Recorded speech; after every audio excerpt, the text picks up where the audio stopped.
హైదరాబాద్ కుకట్పల్లిలో ఒక మహిళను అత్యాచారం చేసి హత్య చేసిన దారుణ ఘటన చోటు చేసుకుంది. ఈ సంఘటనలో ఇద్దరు నిందితులను అరెస్ట్ చేసి రిమాండ్కు తరలించినట్లు Kukatpally division ACP A Srinivasarao media సమావేశంలో తెలిపారు. మహిళలపై అత్యాచారం చేసి దారుణంగా హత్య చేసిన వీరిద్దరూ బీహార్కు చెందిన వ్యక్తులుగా గుర్తించారు పోలీసులు.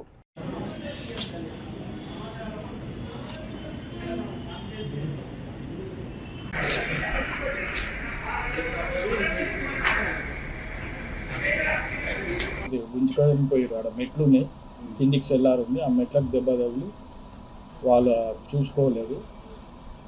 మానభంగం చేసిన తర్వాత వాళ్ళు మోటార్ సైకిల్ ఎక్కి వెళ్ళిపోయారు. తర్వాత బ్లడ్ కారి ఎక్కువ బ్లీడింగ్ అయిపోయి చనిపోయారు. వీరి మీద ఏం కేసులు లేవు, ఇదే ఫస్ట్ కేసు.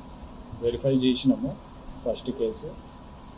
మా కుకట్పల్లి ఇన్స్పెక్టర్ కృష్ణమోహన్ మరియు డిఐ వెంకటేశ్వర్లు, ఎస్ఏ రామకృష్ణ, చంద్రకాంత్, ఇంద్ర, ప్రేమ్ మరియు రామచందరు, నవీను, షకీలు, ఖదీరు వీళ్ళంతా టీములుగా విభజించి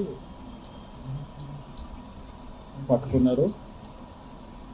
కెమెరా ఆఫ్ చేసి ఇంకా ఆఫ్ రికార్డ్ పెట్టారు. 20వ తారీఖు నాడు ఒక ఫోన్ కాల్ 10:30 సందర్భంలో ఒక ఫోన్ కాల్ కుకట్పల్లి ఇన్స్పెక్టర్ గారికి వచ్చింది. అన్నోన్ డెడ్ బాడీ మన గుడ్షెట్ రోడ్ లోపల జంక్షన్ వై జంక్షన్ దగ్గర సెల్లార్లో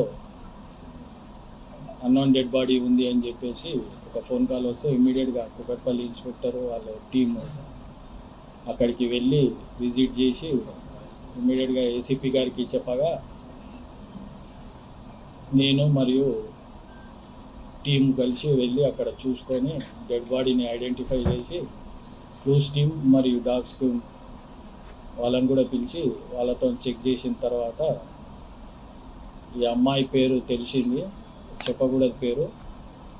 తెలిసిన తర్వాత మనకు సీసీ కెమెరాల ద్వారా వెరిఫై చేయగా ఒక బైక్ కనిపించింది. బైక్ మీద ఇద్దరు వ్యక్తులు వచ్చి తనను రేప్ చేసి మర్డర్ చేసినట్టుగా గుర్తించినాము. వెంబడే ఇన్స్పెక్టర్ గారు, వాళ్ళ ఎస్ఐస్ రామకృష్ణ మరి చంద్రకాంత్, డిఏ గారు వెంకటేశ్వర్లు, అట్లా కానిస్టేబుల్ రామచందరు మరియు ఇతరులు అందరూ కలిసి ఒక 4 టీములుగా విభజించుకొని